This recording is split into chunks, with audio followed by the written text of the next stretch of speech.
निर्वाचन पूर्व आशीर्वाद समावेश रे झलक देखाइले निरंजन पट्टनायक। भद्रक जिला भंडारीपुखुरी निर्वाचन मंडली अधीन तुरंगा ठारे विशाल आशीर्वाद समावेश रे जोग दैछंती पूर्वतन पीसी सभापति तथा भंडारीपुखुरी विधायक प्रार्थी निरंजन पट्टनायक।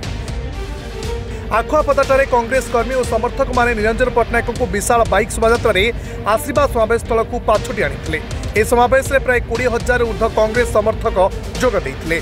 कांग्रेस नेता जयदेव जेना, सांसद प्रार्थी अनंत सेठी, बासुदेवपुर विधायक प्रार्थी अशोक दासंक सह बहु राज्यस्तरीय और जिलार नेतृत्व माने जोग दैछंती।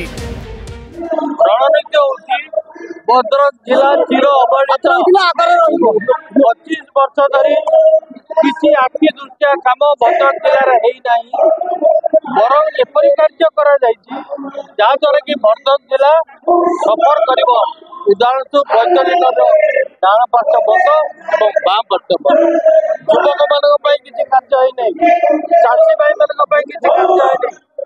पुअर विरोधी भाई मान प्रश्न ये 25 वर्ष भितर भद्रक जिला कौन कार्य केवल दुर्नीति भ्रष्टाचार परिपूर्ण। 15 वर्ष धरी राजनीति विरोधी 25 वर्ष धरी राजनीति कर जड़े भाई 15 वर्ष कर कहीं कौन जगह दोष था भल कम करते बदल देले, 5 वर्ष कम करता बदल देले। से विषय को विरुद्ध में कहवाक जाने चाहे ना, किंतु स्पष्ट बोधे से लोकप्रियता हरई बदला ये निर्वाचन लड़े से सब जीत आशा।